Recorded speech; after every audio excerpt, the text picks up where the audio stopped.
A gathering of old individuals are giving meetings about having lived in an environment of yield curse and consistent residue suggestive of the economic crisis of the early 20s of the 1930s. The first scene is an old lady expressing her dad was a rancher, yet didn't begin that way. The scene changes.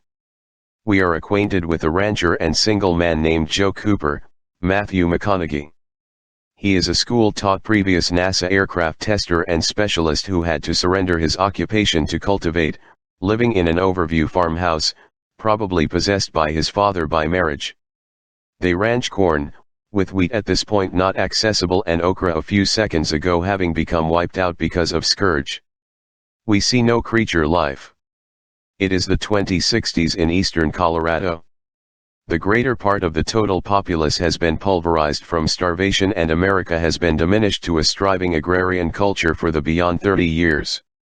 Innovation has halted for the beyond 40 or so years, with vehicles presently not created and a PC is an extravagance thing. Anyway, optimistically, there are no more conflicts or militaries on the planet any longer. At a specific age, kids are tried to figure out what occupations they should take to assist humankind with getting by. In school, it is instructed that the US going to the moon in 1969 was a trick to drive the Soviet Association into liquidation and win the virus war.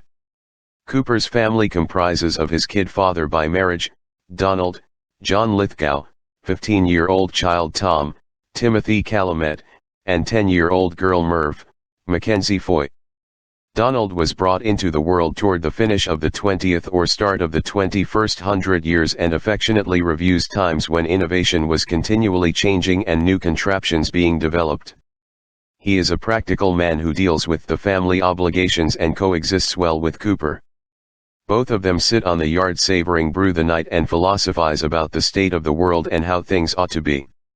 Joe's child Tom is a kid of normal knowledge, previously being precluded to be a rancher by the school organization, since an advanced degree is currently something just a tiny rate those will partake in the honor of. His little girl Murph is a fiery and exceptionally smart young lady whom Cooper is extremely near and who imparts his partiality to space and science. She accepts her room is spooky by a phantom since books continue to tumble off her racks and a lunar boat model was simply pushed over. The Cooper family carries on with a straightforward life and have an interesting treat of going to a round of a probably significant association ball club at a nearby ball field like what the youth baseball play on today. His father by marriage is unamused at the amateurishness of the players and having just popcorn for rewards and no sausages. An oncoming residue cloud intrudes on the game, helping them to remember the troubling scene they live in, and closes it rashly. The Cooper family makes back to the farmhouse during the residue storm and Muff's room didn't have the window shut and the residue subsided into ideal lines on the floor. Cooper goes through the whole evening concentrating on the lines and Cooper thinks the lines are parallel code and organizes for a spot he wants to find and uses a guide. He goes through the following day heading to the Rockies and his girl slips into the truck to accompany him. Not long after showing up at his last objective, a fenced-off gated region, Cooper is captured and tasered into obviousness. At the point when Cooper awakens, he is in a room being questioned by a weird-looking robot called TARS.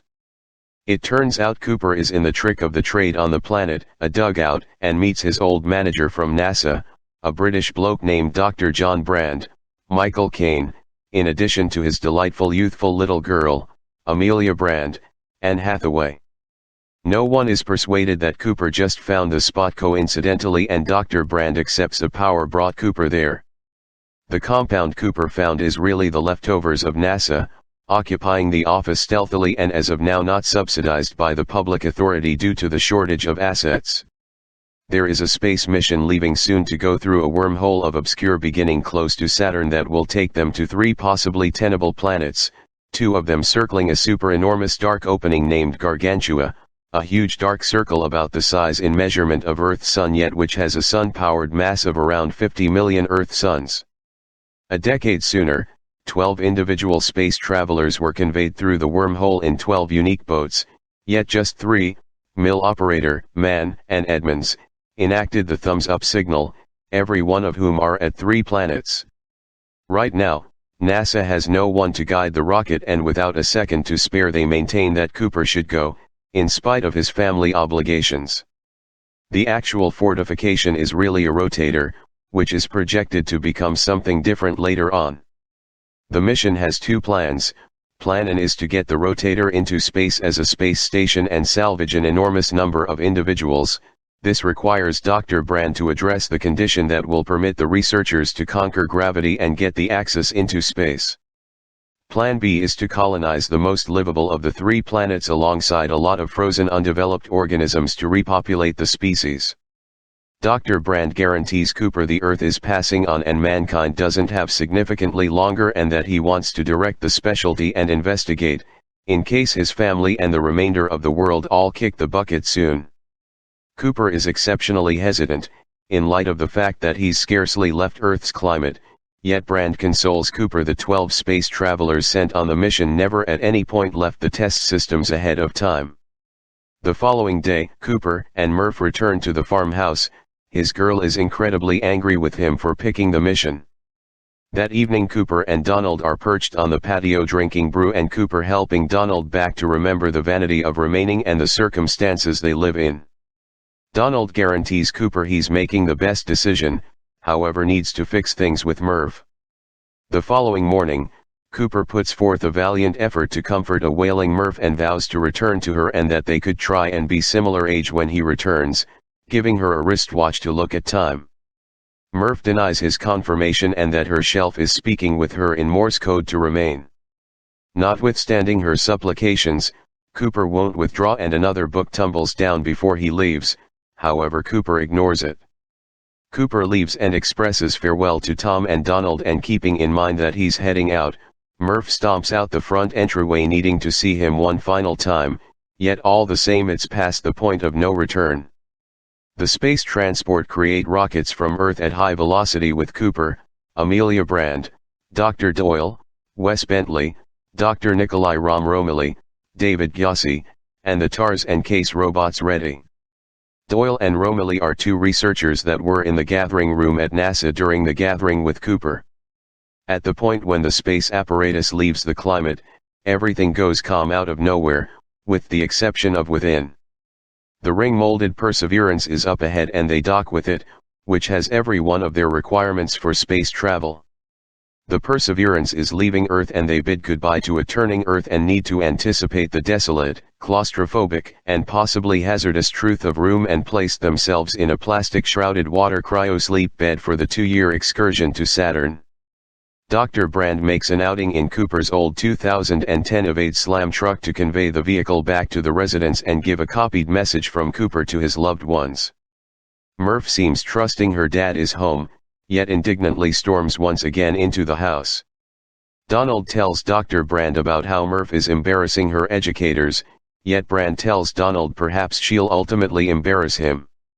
After 2 years, the Perseverance is circling Saturn and Cooper is out of cryosleep, auditing video messages.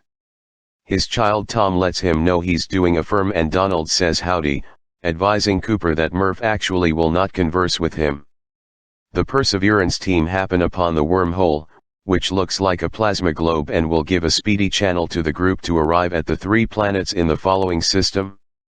The group take off for the unpleasant ride, a la 2001 vastness, and come to their most memorable mission, Mill Operator's planet.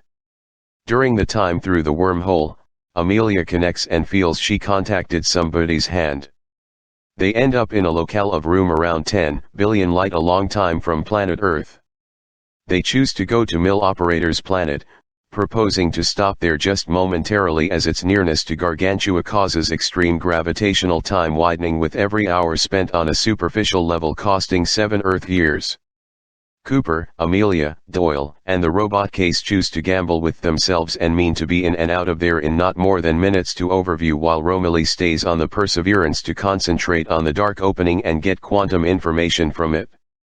At the point when they land, all they find is shallow water and destruction of Mill Operator's boat, who clearly passed on and had shown up only a little while prior, despite the fact that she sent the thumbs up guide on Earth 10 years prior. The team think there are mountains somewhere far off that end up being monster torrent waves. Brand becomes caught under the mill operator destruction and must be safeguarded and conveyed back by case. Doyle is suffocated, and the boat is overflowed and will not have the option to make it out for one more hour, costing them years. Cooper is baffled at Brand, yet excuses her mix-up. After the motors are generally discharged of water, Cooper fires them up and simply figures out how to get away from the following tsunami and take off the surface. Cooper and Brand return to the Perseverance to track down a matured and dark Romilly in a robe. 23 Earth years have passed and Romilly has invested a large portion of the energy holding up with 2 or 3 stretches in cryosleep. It is currently about the year 2090 on the planet. They are past squashed, yet Brand is feeling significantly better to realize her dad is as yet fit as a fiddle. They are getting messages from Earth, yet unfit to